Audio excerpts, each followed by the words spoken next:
Relatively Dangerous, a Generation X based fic. Chapter 3. Dreams Do Come True.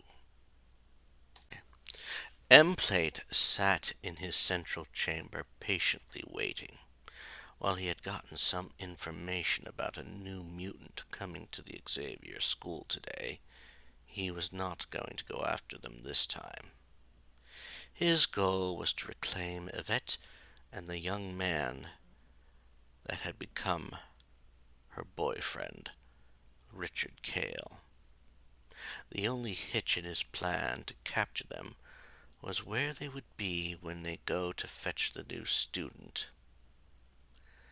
He was hoping that Elaine would be able to sneak into the school and then discreetly ambush Richard and Yvette when they got back. He seriously doubted that his targets would remain at the school, and if they did, he doubted they would be alone. He was brought out of his thoughts at that moment when he heard a familiar voice in his head. It was his key source in the school. Brother, I have information for you. If you are planning something, you might have an opportunity soon. Richard might not be going to fetch the new student, and Yvette will be here with him. I must warn you, however, that they think something is up.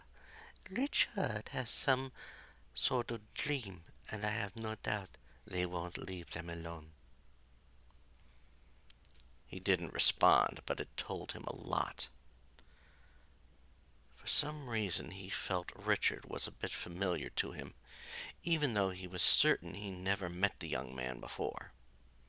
It was a mystery he wanted to get to the bottom of, and he would need enough time to do it. That was something he would hope to have once he captured them. Still, he knew he would get them in time. He would also get some of the answers he sought about his own sisters. He had his own theory on that, but for now, he would enjoy the occasional bits of information she could manage to get him. With that information in mind, he knew what had to happen. He got up and left his sanctum to talk with his new ally, and possibly more than that. He was starting to feel more of an attraction to this girl, one that had nothing to do with his hunger.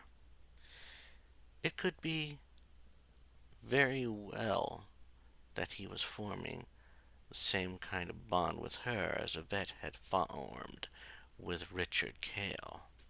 No doubt he could use that to his advantage when trying to break the two. It was a thought that made him smile.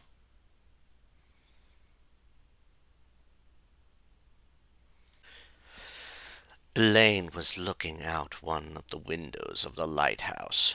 It gave her the perfect view of the school that her cousin was at. It was the perfect vantage point to observe the place, which was proof to her that her new ally was smart. She wondered how they never noticed the place before. But given the tree line, it was possible that they didn't notice the place at all. She had been judging the woods, trying to figure the best way back, and thought she finally had a path figured out. It had to be the right path regardless if she was alone or, as she hoped, with her quarry. She was just finalizing her path in her mind when she heard someone entering the room. She didn't need to look back since she knew who it was. Still, she turned around to face M-Plate and asked, "Is it time?" She saw him nod as he responded, but something in his tone made her worry a little. "Soon. It seems almost everyone will be leaving the school. Certain intel suggests that both Richard and Yvette will be staying behind, but they are expecting someone to show up. Elaine did not like the sound of that. She was certain that she had kept a low profile since Richard had discovered her plans.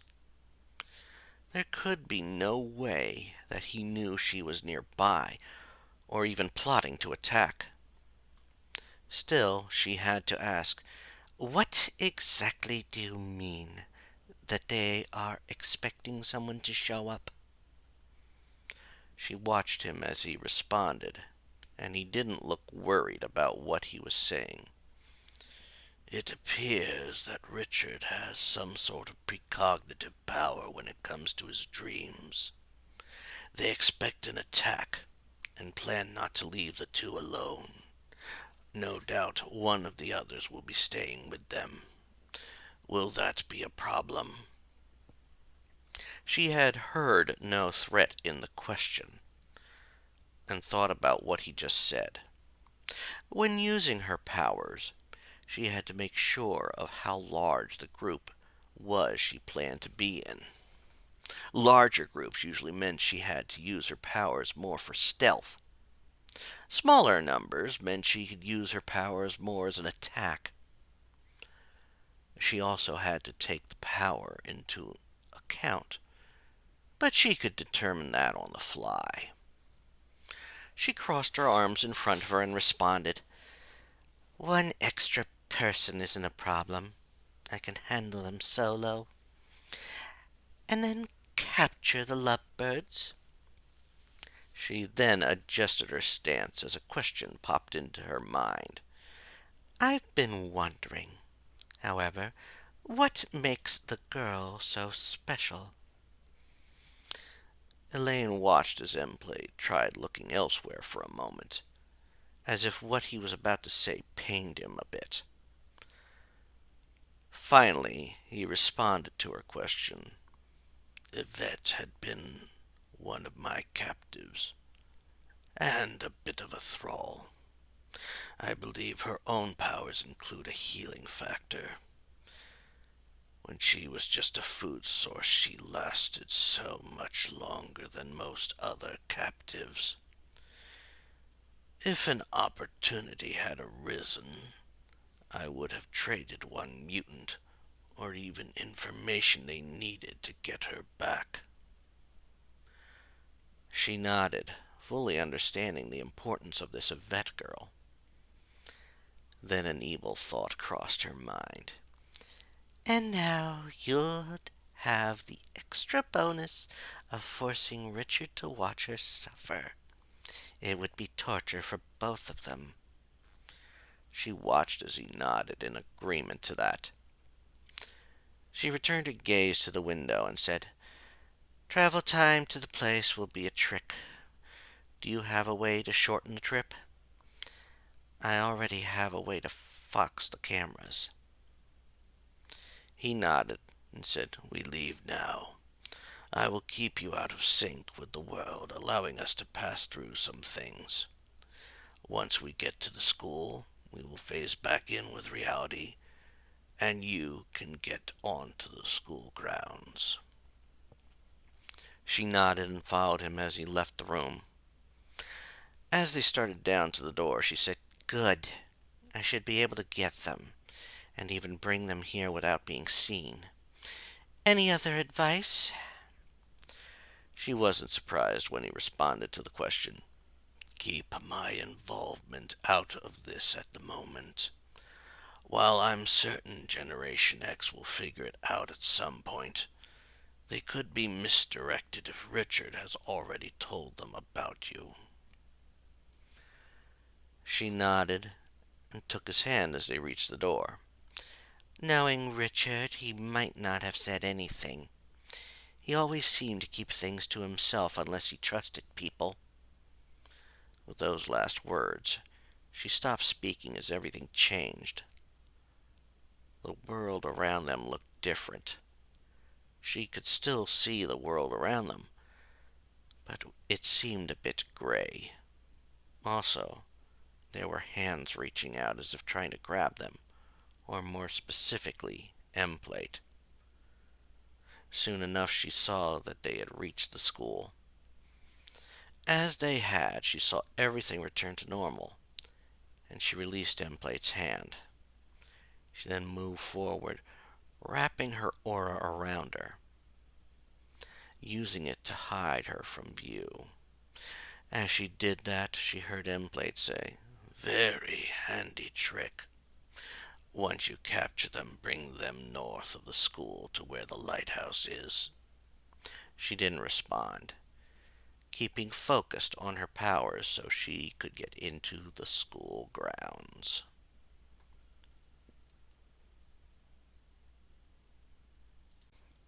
Everett Thomas walked into the lounge with the rest of the group that had been working on the new student's room. He had hoped that they weren't late, since it seemed like Monet had one of her spells. Luckily, it didn't seem to last long, and they had to be on time. What they did see, however, only partially surprised him. Laying on the sofa was Richard, and Yvette was sitting on a chair that she must have moved close to the sofa. Richard had to be asleep, no doubt giving in to the lack of sleep rest the nightmare had caused. Yvette was holding Richard's one hand while caressing his hair. It was the kind of sight that reinforced the impact they all suspected he had had on her. They would be inseparable. When she finally noticed they had entered the room, she motioned for them to be on the quiet side. He nodded, as well as everyone else, and they moved quietly to different spots in the room. He knew that Jubilee was staying by his side, and Monet moved over to a window, and Paige moved to another chair in the room. He then approached Yvette and softly said, "Do you think he'll wake up before we have to leave?" He saw her glance at Richard and then backed up as she stood up and moved away from Richard. No doubt she was worried about him, and he could hear it in her response. "No, I don't think so, and I'm worried about it. I don't want him to be left alone here. If his dream is right, someone is coming that wants to kill him. What is worse, the dream had both of us in it, so we can't be here alone."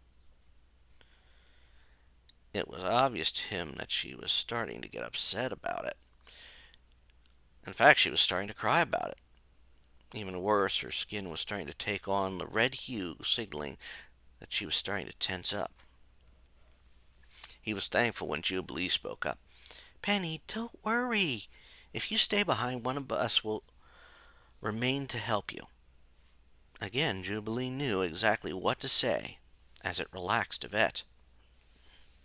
As the rest of the group started to enter the lounge, he wondered if the others would be that understanding if he and Jubilee would be in a similar situation.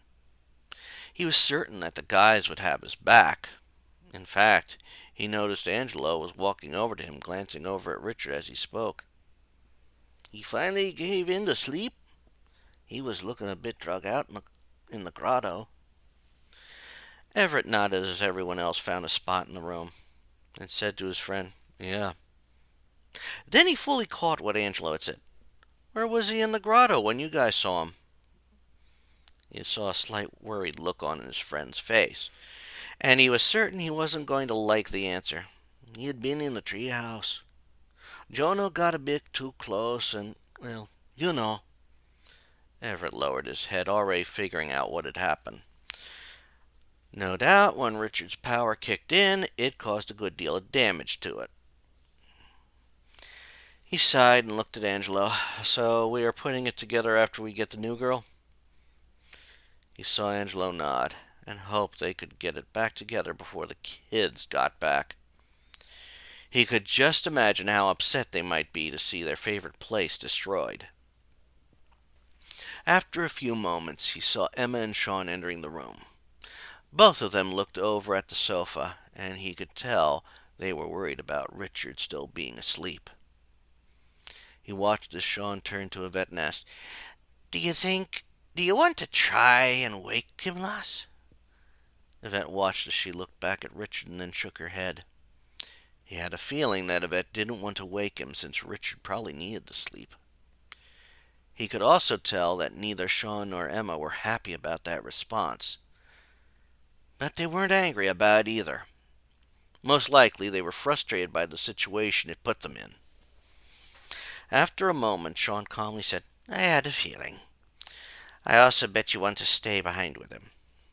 Everett saw Yvette nod and watched as she sat back down and held Richard's hand again. Inwardly, he wanted to reach for Yvette's hand, for Jubilee's hand as well. She, however, beat him to the punch as he felt her take his hand. For a moment, he glanced around, seeing if any of the others noticed the action. He could tell Jono had noticed the action. Before he could say anything, Emma spoke up, looking at the group. Since Richard and Yvette are staying here while we go for the new student, I would like a volunteer to stay with them.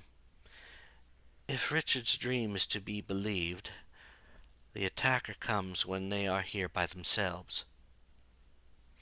For a moment, Everett thought about volunteering. The only thing holding him back was that they wouldn't know the power of the possible attacker. While his aura could get into sync and mimic certain powers, there were others he couldn't fully use. If that were to happen with this attacker, it could be a tragedy. Just before he could say anything, though, someone had already raised a hand to volunteer. Miss Frost, I can remain behind. I actually want to talk with Yvette for a bit. Everett noticed a mixture of looks when she said that. Most of them were relief, probably for different reasons. Two others, however, had looks that said something different. Jono had a look of disappointment on his face, and Yvette had a look of concern or suspicion on her face. He had an idea why she might be suspicious. Everett had been hoping that Paige and Jono would patch things up, and even figured that Richard was also trying to get the two back together. Before he could dwell too much on that thought, he saw Sean nod and turn to look at both Paige and Yvette. All right, but be careful. Should anything happen, take cover in the passages that lead to the command centers. They will be on a lockdown, so they can't be entered by anyone but those at the school. It will allow you to have a level of security. He saw both nodding, signaling they understood. Sean then clapped his hands together and said, With that settled, let's all get to the man. We have a new student to pick up. Everett saw both Sean and Emma head to the door, and everyone followed inwardly. Everett felt they were taking a serious chance leaving Paige, Richard, and Yvette behind. But there wasn't much else they could do. They had to hope for the best, since if they didn't get to the airport, it could put the new student in a serious dilemma. When they got into the van, Jubilee sat next to him and said, Hey, Ev, do you think it's the right move leaving them all here? We know so little about Richard's background. Hell, he hasn't gone into much detail about his family. What he does tell us, it's not much. And you recall how things played out regarding Bastion. He nodded fully, recalling how that had played out, and how she almost ended up his prisoner. He placed a hand on hers and tried to comfort her a bit. Don't worry, I don't think that there could be anything worse in his family than Bastion. Inwardly, he didn't fully believe it. Something in him told him that his conclusion was wrong. In some ways, something about this situation reminded him about how they all found out Monet's relationship with Emplate, as well as the fact that Sean's cousin, Black Tom Cassidy, had been a major threat. Inwardly, while he could tell his words comforted Jubilee a bit, He now started to worry more as the van started to make its way to Logan Airport.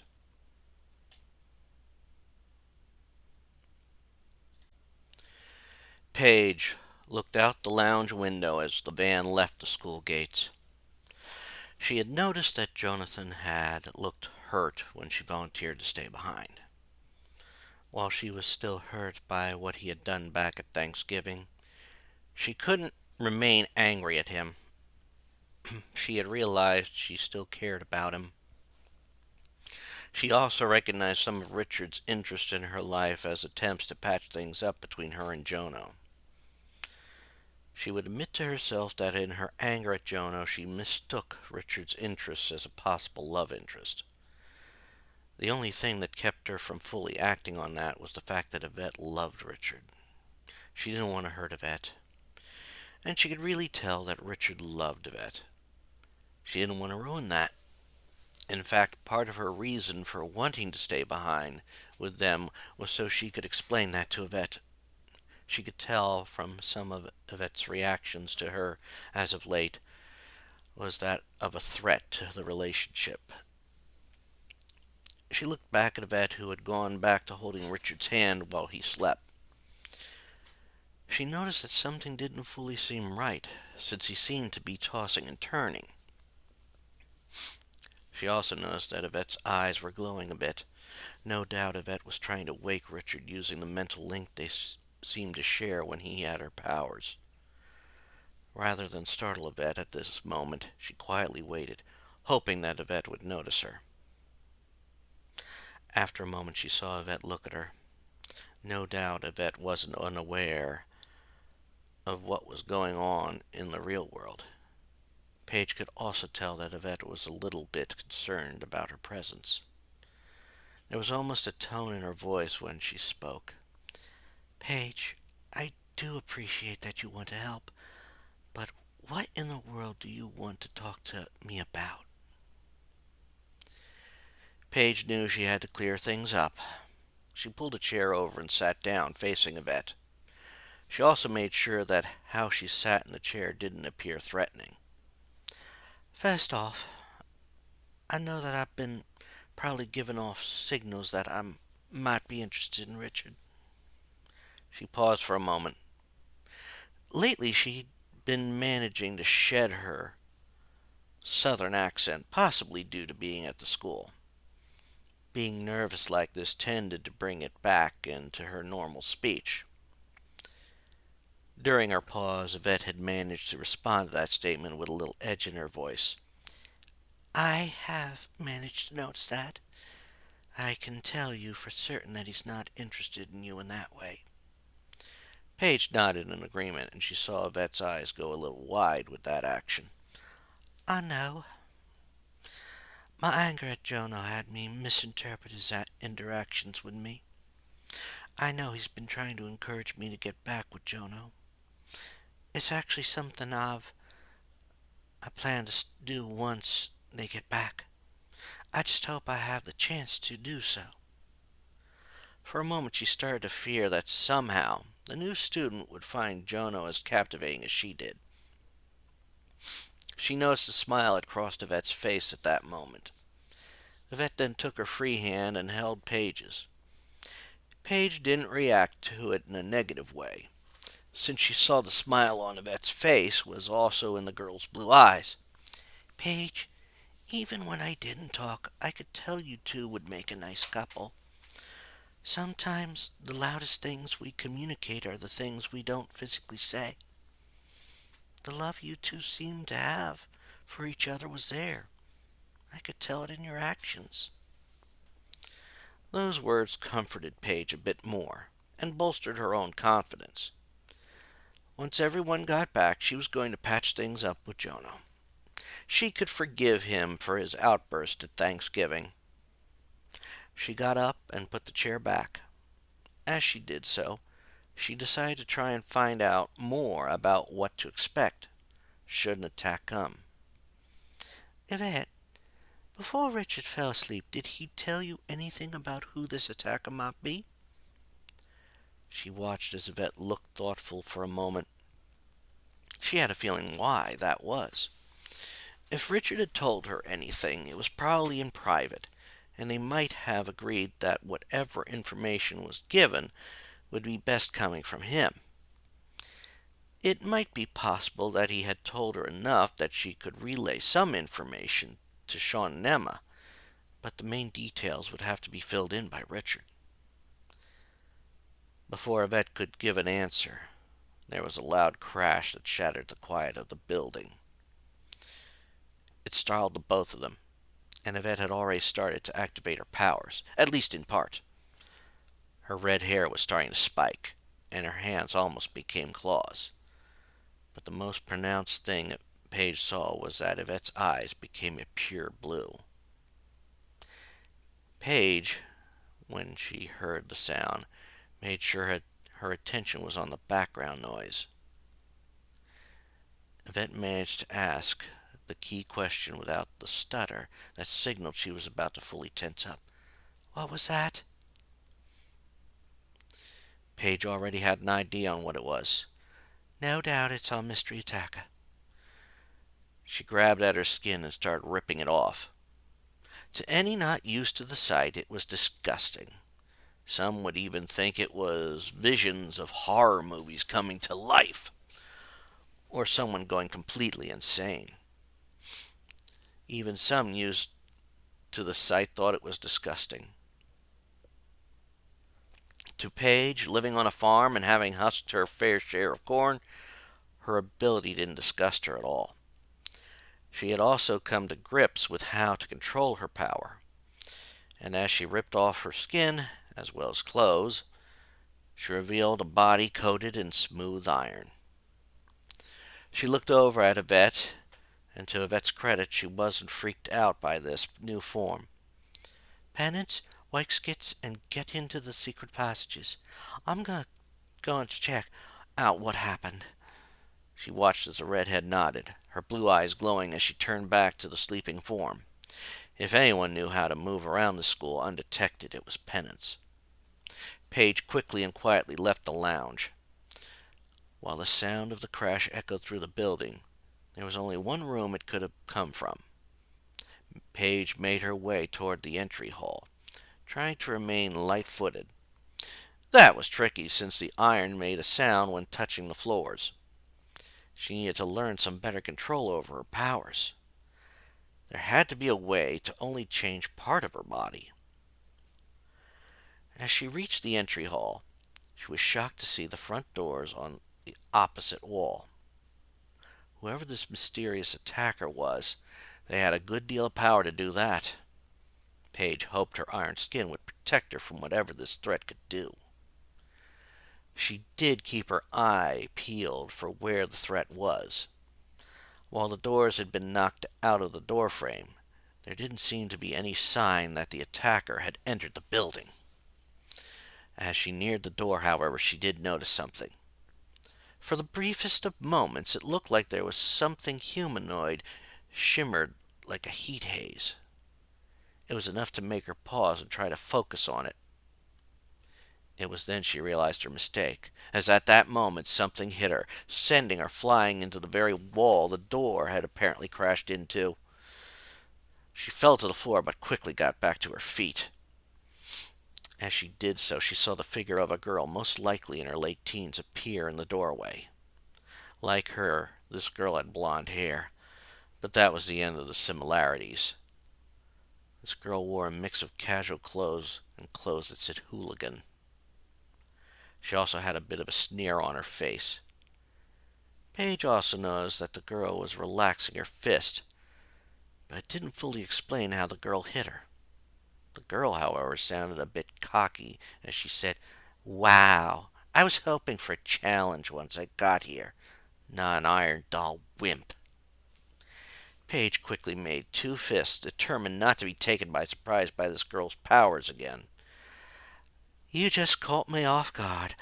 I'm not falling for that trick again, and I'll be more challenged than you can handle." She was upset now, and she was going to let loose on this intruder. She doubted she would remain standing after getting hit by an iron-coated fist. To her shock, she was struck in the mid-charge. She had seen the girl kick, but thought it was odd since Paige wasn't close to her. The pain in her stomach told her a different story. Whatever this girl's powers were, they allowed her to strike from a safe distance, and with great force. This time, when she hit the ground, she was winded from the attack. She glanced over at the girl and saw her approaching. The girl had her one hand in a claw-like fashion. At the same time, Paige felt something around her waist. It was starting to come together in her mind as the girl said in a sarcastic tone, "Poor little hick girl. That may have hurt, but it's nothing compared to this, or what my dear cousin's going to get." Paige then felt a pain around her waist, as if something was trying to crush it. Paige could only scream in pain. She wanted to say something, demand to know the attacker's name, but she couldn't get the words out. As the pain started to cause her to black out, she could see the girl getting close to her. And as her vision and hearing started to fade, the attacker identified herself. "Tell the others when they get back that I'm Aura, and I'm your worst nightmare." Paige slipped into unconsciousness then, hoping that Yvette and Richard had gotten into the secret passages.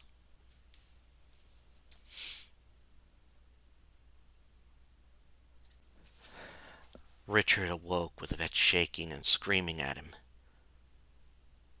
The scream had been both vocally and mentally and were filled with worry. He quickly sat up, taking in the image of the lounge.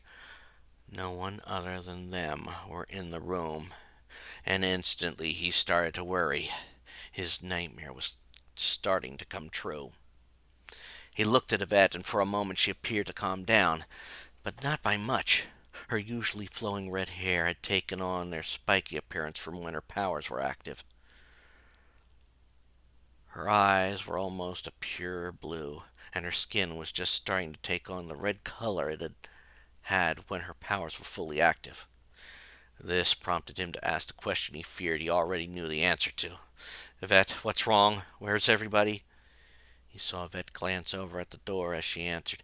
"Everyone except Paige went to pick up the new student. Paige had volunteered to stay with us. She and I were talking, and then there was a crash, and she went to investigate." Richard interrupted her after she said that, quickly getting off the couch and closing the door to the lounge. The nightmare was coming true, and if it was who he thought it was, the door might offer them a momentary protection. As he did all that, he said, "Damn it! My nightmare is coming true. Is there another way out of this room?" He felt Yvette take his hand and pull him to one corner of the room, talking as she did so. "That's not the worst of it. I think Paige is hurt. I heard a scream echoing through the halls. She did, however, tell me to wake you and get into the secret passages of the school." That last bit caught him a little off guard. While he was aware that the school was more than what it appeared to be on the surface, he had only known of one way to get down to those areas. He watched as Yvette pushed a recessed panel, and a hidden passage opened up. He didn't need any more prompting and headed in. Yvette followed him as the door closed behind her. Once they were in, they remained quiet for a moment. As they did, he tried to listen for any sounds nearby. No doubt they would hear someone moving about if they got near their location. After a few tense moments, Richard took a moment to figure out what they needed to do, and mentally spoke to Yvette. "This isn't good. I have no doubt that Paige is out for the count right now. We need to at least find her and make sure she's all right." If he was right about their attacker, he knew she would need some help, and if she had used her powers, she might also need some cover. Following his lead on the matter, she also took to communicating in the mental link. He could also tell she was worried, as she said, "What makes you think Paige is out of commission?" He glanced at her and noticed she was tensing up more, causing her ability to start cutting her clothing. He was about to answer her when a loud crash came from the room they had just left. No doubt their attacker was in the room. He motioned for them to head down the passageway just as he heard a female voice yell, "Where did you go, Richard? I know you're here. You can't always keep a low profile, especially with a girlfriend and your family background." Inwardly, Richard shuddered. He had been correct about who the attacker was. If she were to find out about the secrets of the school as well, that would be a very bad thing. Still, they needed to be more equipped to handle this situation, and being in their regular clothes wouldn't be enough. When they reached the level where their Generation X uniforms were, Richard had to get his bearings. He had only just got his own uniform in the past week and hadn't yet gotten used to the underground part of the school. He also answered Yvette's question aloud. "In the dream, someone had stayed here with us. I don't know what happened to them in the dream, but they were not able to help us." He saw Yvette nod, and then felt her pull him in the right direction. Luckily, he had tensed up his hands so she wouldn't inadvertently wound him. As they neared the locker, she said, "So, would I be correct in assuming that this is the girl you told me about? Your other uncle's daughter?" It wasn't a question. He could tell that by her tone. Richard nodded and said, "Yes. Her name is Elaine. She might still use my uncle's family name of Bonstein, but she's no blood relation. What is worse is her power, which is total control of her aura. She can use it in the same way Angelo can use his skin. She can also manipulate it to do things, including act as a shield." He then wondered if she had any other tricks. He had to admit that once he had a glimpse of her plans, he hadn't wanted to find out more. In hindsight, that was a serious mistake to make. Once they were at the lockers, they quickly put on their uniforms. Richard was thankful that the outfits were designed to work with their various abilities, but he often wondered how it would cope with his abilities. He put that out of his mind, however, since he wasn't sure how long Paige would last in whatever state she was in. As he closed his locker, he heard Yvette ask him a very important question. "Skits, how in the world did she find out you were here? Could she have found out from your family?" He shook his head as he saw Yvette in her uniform. For a moment, he forgot about the danger they were in, and had to admire how she looked in the team uniform. It literally enhanced her figure. He then brought himself back to the moment and answered the question. "No, they all know what she sounds like.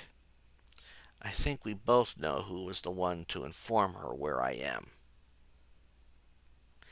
In that moment, he saw Yvette instantly tense up, and her uniform reacted in kind. The outfit turned black, but held up to her abilities as her eyes went pure blue.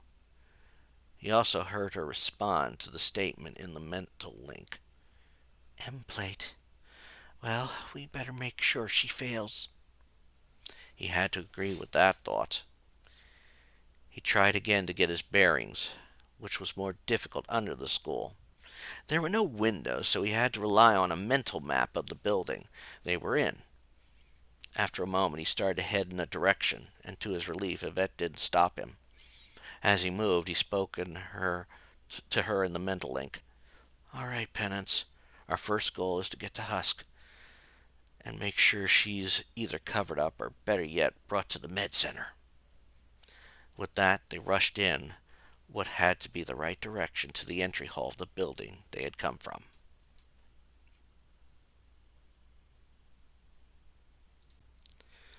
Daria looked out at all the people in the airport as she made her way off the plane. The world, in her mind, had changed so much in the past few weeks. In all the chaos that happened when zero tolerance completely shut down, she was still in shock when she had been singled out. Shield had come in and took various people away, but one person took her aside and explained things to her. It had turned out that she had been a mutant herself, and that Bastion had not only known it, but protected her. It didn't fully make sense to her, since he had often said that mutants were freaks. Still, he had somehow cautioned her from going through the full procedure some of the other members of Zero Tolerance had gone through. She had seen what happened to them. When Bastion had been out on a retrieval mission, suddenly many of the people collapsed dead. They had been the ones who had undergone the full procedure. Had they known the truth about her, would they have targeted her? When she found when she had found out about the fact that she was a mutant, she had also been handed a letter. Apparently, during his last moments, Bastion had somehow managed to leave her guardianship to his nephew. She had been given a photograph of the young man, and part of her had to admit that he looked like a nice young man, slightly older than her, possibly at the oldest being in his young 20s. If she was to be in his care, would he feel all right with a mutant? Daria looked around the airport again. She was starting to get nervous since Bastion had shown her a video of an attack that had happened there. In the video, a mutant named Jonathan Starsmore was being attacked by another mutant apparently called M-Plate. Would that being try to attack her now? And if so, what would happen to her? She was broken out of her worries when a voice called out to her. Daria? She looked in the direction of the voice and saw the source of that voice. It was a girl, probably her age, and Asian in descent. She had on a yellow raincoat and was apparently dressed for the time of year. After a moment, she realized who the girl was. The girl was known as Jubilation Lee, a mutant who had been part of the X-Men. In fact, it had been her who Bastion had intended to retrieve. Daria then noticed some of the others in the group. One was the mutant Jonathan Starsmore. His face was half covered, but she knew from the video that she had seen that under that covering was the visible sign of his mutation, a flaming hole in his chest. She then noticed the figure of Emma Frost, head of Frost Enterprises, and a few others from Bastion's file there. This was not what she was expecting at all. She tentatively walked over to the group. As she did, she looked over the group and didn't see the person who was her guardian. She did recall that her guardian was apparently at the school.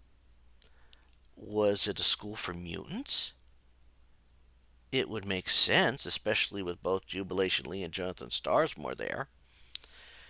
Still, she would have preferred to see her guardian there. As she approached, she asked, Hello? Are you all from the school? Where is Richard at? I was told he was my guardian. A man with orangish hair, a goatee, and decked out in a Celtic's jacket answered the question. Yes, we are from the school. Richard, however, was unable to join us here and is back at the school with two other students. Unfortunately, due to reasons it would take too long to explain standing around, we need to get back to the school. She was a little confused by this, but started walking with the group as they headed out of the airport. As they approached the van, she decided to inquire about her guardian. Is something wrong with him that he couldn't make it to the airport today? It was Emma Frost who answered the question, and the response made her worry. It is something a little odd about Richard. Aside from his power, he seems to have prophetic dreams from time to time. He had one just last night, and it is possible that it may come true if we don't get back in time. Something about the way Emma Frost said that told Daria that it wouldn't be a good thing. Her mind raced, and she recalled about the video she saw. Instantly, she blurted out the question that came to her mind. Is it Emplate that might be attacking? She noticed that everyone was looking at her. It was the girl of African descent who just narrowed her eyes and coldly asked, And just how do you know about Emplate? she had a feeling that she might have just made an enemy at the school, and possibly of all the school. She decided there was no use lying, since they might already know her background. She closed her eyes and lowered her head as she answered the accusatory question. A tape from the security cameras here had made their way to Zero Tolerance. Bastion had shown it a few times, and I'm guessing as part of his justification. To be honest, he wasn't entirely sure what Emplate was, but he grouped it in with other mutants. She heard a huff of disgust.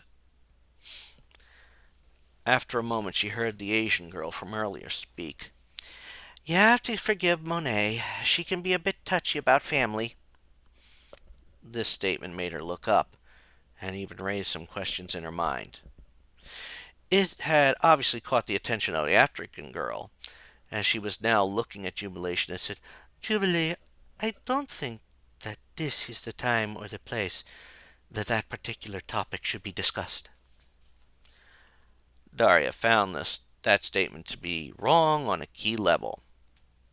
She looked over at Monet as she figured that was the girl's name and said, If we are going to be possibly facing off against this Emplate, wouldn't it be wiser to inform the newest person to join your ranks instead of leaving them in the dark of a potential threat? I understand that I was part of a group that might have not given a second thought about killing you all. But I've been going through a lot in the past few weeks. I want to know what I might be going up against, especially if I'm going to survive as a mutant. To her surprise, it was the man with the goatee who had responded. Lass, I think it is safe to say we all have our faults and flaws. Not all of us have walked the path of angels, and we all have our crosses to bear. You aren't asking for anything you don't deserve, so we will give you the basics as we drive back. She nodded, thankful not only for the support, but the words he used. They actually made her feel a bit more comfortable, especially as everyone else seemed to nod their head in agreement. She then let a small smile show. Thank you for those words, Mr. She paused, realizing that she didn't know who he was. Thankfully, he responded in an understanding tone. Cassidy, Sean Cassidy.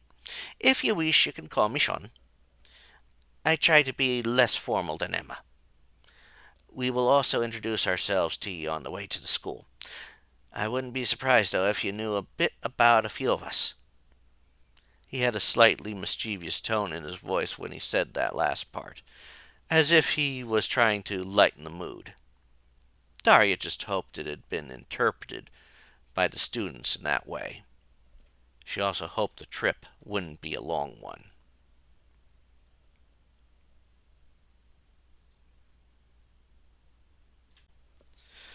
Richard and Yvette had spent the better part of an hour maneuvering through the secret passages, trying to avoid his former cousin.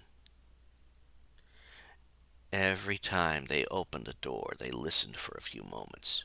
Each time, they heard her nearby, making him think that she somehow heard the opening of the secret doors. Luckily, Richard had been able to get his bearings each time, and they quickly made their way to the entry hall. What they found when they finally got there was enough to make them gasp. The entry hall was a mess. The front door had been broken off its frame and smashed into the opposite wall. Laying amongst the remains of the door was Paige. From a glance, it could be seen that her waist had been constricted. most likely while she was using her powers. She didn't seem to stir, and her powers had worn off. The room was also chilled due to the cold air coming in from the entryway. Richard was horrified by the sight and felt his own protective nature kicking in. He rushed out of the passage, listening for any sounds of movement.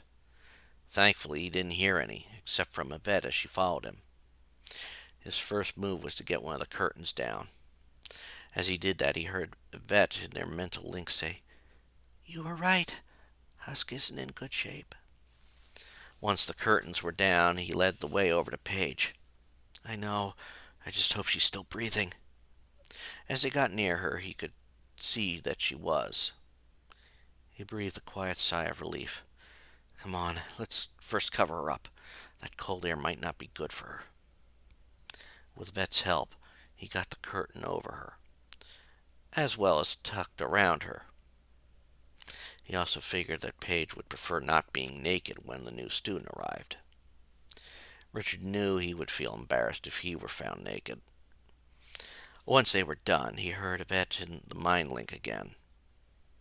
"Judging by what appeared to happen to Husk, I have a feeling that your cousin doesn't plan on being stopped. Do you think the others can handle her?" It was a good question. He hadn't thought about what tricks she might have picked up over the years. Even he couldn't figure out how she used her abilities on multiple people. He looked around for a moment, trying to see if she was coming before he responded. "I would like to think so. I don't think her power could be overly effective on some of their powers.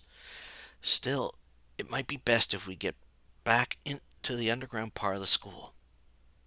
He looked around the room again, trying to keep an eye out in case she arrived. As he did so, he heard Yvette say in the mental link, "We can keep one step ahead of her." He looked over at her and saw her shudder a little. "Sorry, I just had a thought of what she might do to us if she does catch us. She did do a number on Husk." He nodded, and then looked back in the direction the secret passage was in. Something looked odd in that direction, and he wasn't sure what. Regardless, it would be best to get back into the secret parts of the school. Still, something seemed off, and he said to Yvette, "Penance, does something look off to you?" He saw her pause next to him and nod. "Yes, it looks like part of the wall doesn't look right, Skits." In that moment it happened. He saw a figure appear out of thin air. It was something that caused both him and Yvette to step back. As they did so, he heard Yvette say, "I'm gonna guess that's our attacker." He would have confirmed it himself, but the attacker spoke, removing any doubt about her identity. "Well, well, well. You two managed to keep me running." She started to advance, and he and Yvette started to back up. "Foolish move coming back to help the hick. I figured you'd come here eventually. You did have me going for a bit, but it's over now. Time for you and that girl with you to suffer as well." Richard saw her start to make a grabbing motion, and he glanced at a hallway right near them. "The hallway to our right, now." Once he said those words to Yvette, she nodded, and they ran for the hall. They had managed to avoid whatever she was about to do, since she screamed in frustration. They weren't in the clear, though. He could hear her giving pursuit. As they ran, he heard Yvette say in there mentally, "If we can make it to the lounge, we can get back in the secret passages. It's just up ahead." He nodded and hoped they could pull it off. It would just mean keeping out of their attacker's line of sight. Those hopes got dashed when he felt himself getting lifted into the air. He also had felt his arms go flat to his sides as well. It told him that they hadn't run fast enough. They had been caught by his former cousin. He saw that Yvette was struggling as well while hanging in midair. He then felt as if they were being turned to face their captor. Sure enough, she had a gloating smile on her face, and he could feel her tightening her grip. As she moved toward them, keeping them stationary in the air, he heard her gloat.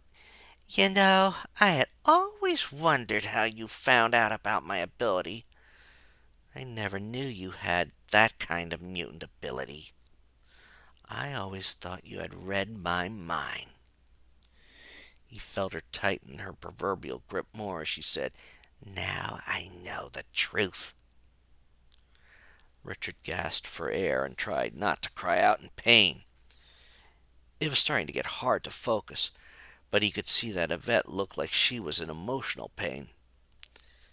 He then looked at his attacker and managed to vocally ask the one question on his mind. One he figured he had an answer to already. How did you find me here, Elaine? I knew you couldn't get it from my family. The pressure didn't let up, and he could tell he was starting to lose consciousness. As everything started to go black, he saw an evil grin on Elaine's face as she answered his question with what he figured was a lie. I hacked into Miss Frost's computers. Thought I'd try to take over one of the big companies in the world, and found out about the school that you were here. He had a feeling she would lie, since he already suspected who was helping her. Still, he couldn't relay that information, since he was blacking out due to the pressure crushing him.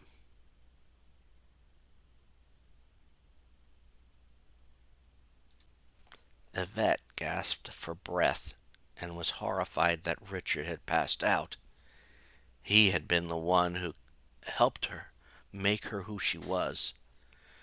He had helped her control her powers and communicate with the others.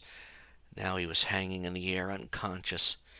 She could tell he wasn't dead, but depending on what this woman he named Elaine might have in mind, he might wish to be. She turned her head to face the woman and held her powers in check. It took a lot of effort to calm herself down so that she could talk. She was sure her eyes were still glowing blue, but her skin still had the red hue showing her powers were active. She couldn't use them to hurt this woman, so she had to try and delay her by talking. Why are you doing this? Do you have any idea what this place is? She had a feeling the attacker knew full well what the place was. Something told her that while the hacking story was a lie, this Elaine woman knew a lot more than she was willing to share. Besides, if she wanted harm to come to Richard, she had to have called in some help, since Richard never seemed to like the idea of hurting people, with the only exception having been Black Tom Cassidy. She then felt herself being drawn to the woman. She couldn't move her arms since they were pinned to her side, but she kept a safe distance away from as the woman answered. He ruined my plans. I was working on a plan to take over the world by first taking over one of the most powerful companies in the world. I would strike fear into them. They couldn't get near enough to me, and I can become invisible. They would always be second guessing if I'm around or not. Yvette heard a glee in the voice of the woman at the time. She was then brought closer to Elaine and saw the absolutely wicked smile on her face. I could even force you to kill him if I wanted to. Yvette shuddered, especially as she saw a gleam of joy in the woman's eyes. Yvette even began to think that what she said about hacking into Miss Frost's records might be true, and not a lie. She hadn't been sure, but something didn't seem right. She then felt the pressure on her increase, and things were starting to seem hazy. Yvette tried to look her captor in the eyes, but when she did, she saw something else in them. It was a look of malice she had seen from only one other being, M-Plate. She had no doubt in her mind now who was helping Elaine. She still struggled for breath and tried to hang on, yet hoping she would be right about her next statement. You won't succeed in this. Our friends will stop you. To her horror, as her vision started to fade and she started to drift into unconsciousness, Elaine said, Once you're out, "We're out of here." odds are we will be long gone by the time your friends get here. Those were the last words she heard, but as she fully lost consciousness, Yvette could have sworn she heard a very high-pitched sound, one she could have sworn she heard before. She just wished she could recall what it was.